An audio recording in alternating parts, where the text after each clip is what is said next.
এই যে বিভিন্ন সোশ্যাল ওয়েলফেয়ার স্কিম বা ভাতা তৃণমূল সরকার চালু করেছে, যে ১,৫০০ টাকা মাসে লক্ষ্মীর ভাণ্ডার হিসাবে, বা আরও এখন যুবশ্রী বা ইত্যাদি এগুলো চালু করেছে, তা তুমি এমন একটা সিট থেকে লড়ছো যে সিটটা একটা প্রত্যন্ত গ্রামাঞ্চলে ঘেরা।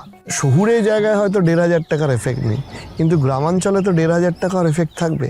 এটা বুঝিয়ে পারবে?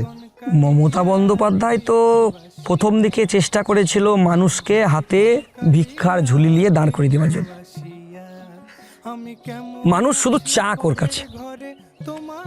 আমরা বলছি ১,৫০০ কেন? আমরা ডিওয়াইএফআই পশ্চিমবঙ্গ রাজ্য কমিটির দাবি করেছিলাম যে যাদেরকে কাজ দিতে না পারবেন তাদেরকে ৬,০০০ টাকা করে ভাতা দেন। আমরা তো ১,৫০০ টাকার পক্ষে নয়, আমরা আরো বেশির পক্ষে, ৬,০০০-এর পক্ষে। যেমন ১,৫০০ টাকা নয়, আপনি ৬,০০০ টাকা দেন। ফান্ড আসবে কোথা থেকে? সরকারের আয় তো নিয়ন্ত্রিত। হ্যাঁ, তাহলে সরকারের আয় নিয়ন্ত্রিত। সরকারকে আয় করার জন্য শুধু তো লুট করলে হবে না, টাকা চুরি করলে হবে না। বাংলার বেকার যুবকদেরকে স্বনির্ভর করার জন্য কি কি পদক্ষেপ নিচ্ছেন বাংলার মুখ্যমন্ত্রী?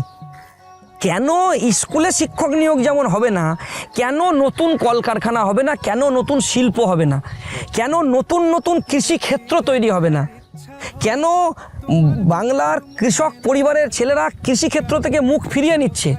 কেন? কারণটা কি? ওখানে লাভ নেই, উপার্জন হচ্ছে না। ও তো দেখছেই যে আমাকে পুনা গিয়ে মুরগি কাটতে হবে, পড়াশোনা করার দরকার নেই, মাঠে যাবার দরকার নেই।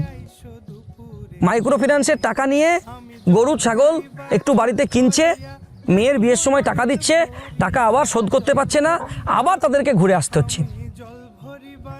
ঈদ, কুরবানি, দুর্গাপুজো, কালী পুজো বাংলার বেকার যুবকদের ভালো কাটছে না, মা বাবার ভালো কাটছে না। এখানেই আমাদের প্রশ্ন যে যদি বাংলাকে বাঁচাতে হয় তাহলে কর্মসংস্থানের সুযোগ তৈরি করতে হবে। এই খড়গ্রাম বিধানসভা এলাকায় বামপন সরকারের সময় প্রতিটা অঞ্চলে স্বাস্থ্যকেন্দ্র তৈরি হয়েছিল, উপস্বাস্থ্যকেন্দ্র তৈরি হয়েছিল। আপনাকে আমি একটার পর একটা স্বাস্থ্যকেন্দ্র বলছি। পারুলিয়া স্বাস্থ্যকেন্দ্র যান, ভেঙে পড়ছে, ঘুঁটো দিচ্ছে। মারগ্রামের স্বাস্থ্যকেন্দ্র যান, ভেঙে পড়ছে, ঘুঁটো দিচ্ছে, গরু ছাগল বাস করছে। খড়গ্রাম হসপিটাল যান, বামপন সরকারের সময় তৈরি। ডাক্তার থাকতো, অপারেশন থিয়েটার তৈরি হয়েছিল। সেখানে অপারেশন হতো ছোট ছোট। অপারেশনের ছুরিতে কাঁচিতে আজকে জং পড়ে গেছে, অপারেশন হয় না। আমি কেমন আছি পরের ঘরে তোমার